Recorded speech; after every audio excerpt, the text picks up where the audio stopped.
Quant à la situation sociale du pays, les sujets d'actualité ne montreront pas l'apparition de quartiers faits de tôle qui se constituent dans la périphérie de Casablanca. Un enchevêtrement d'abris précaires qui rassemble notamment tous ces paysans qui ne parviennent plus à survivre dans les campagnes et qui espèrent trouver dans la ville de quoi subvenir aux besoins de leur famille. Des quartiers de Casablanca qui frappent tant les visiteurs qu'on leur donne bientôt l'étrange surnom de bidonville. Pour rappeler que toutes les maisons sont fabriquées à partir de tôles de métal issues de bidons d'essence. Bidonville, une appellation qui entrera ensuite dans le langage courant pour désigner tous les quartiers déshérités à la périphérie des grandes villes du monde.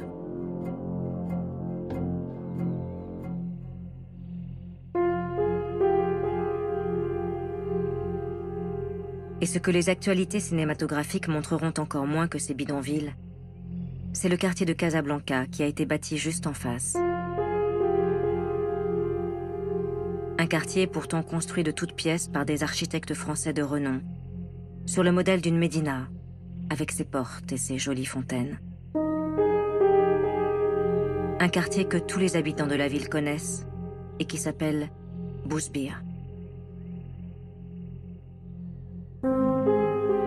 Bousbir, c'est l'endroit réservé à la prostitution.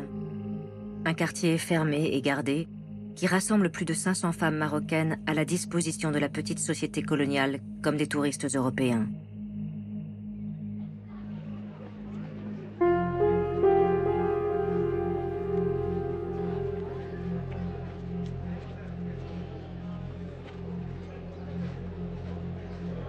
Ces images du quartier réservé de Bousbir sont des rushs tournés par un opérateur Gaumont au Maroc, mais qui à l'époque n'ont pas été montrés.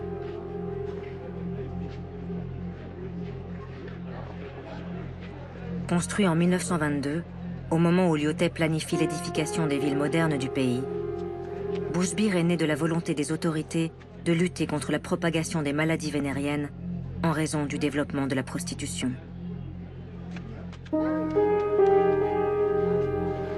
Un quartier entier de 160 mètres sur 150, entouré d'un haut mur aveugle, avec une seule porte d'accès monumentale. Et à l'intérieur, des commerces, un coiffeur, des cafés. Et bien sûr, ses habitantes bien particulières. Des femmes qui ne peuvent sortir du quartier qu'une fois par semaine, après avoir obtenu un permis de la police et du médecin.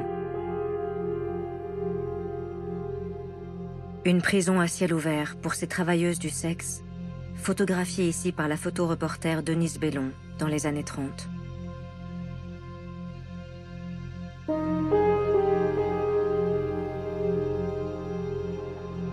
Si Casablanca a Bousbir, les villes de Tunisie et d'Algérie ont aussi leur quartier réservé, que l'on tente de contrôler pour les mêmes raisons sanitaires.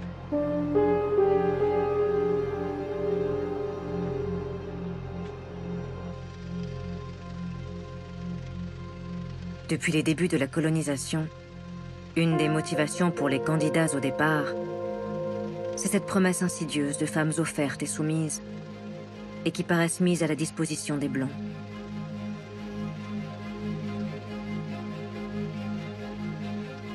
Et dans une répétition à l'infini des mêmes gestes de domination, les Européens semblent prendre les corps pour bien signifier qu'ils ont pris les pays.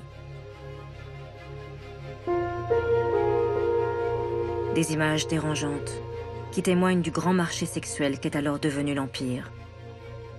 Bien loin de la propagande officielle sur l'incroyable œuvre civilisatrice de la France.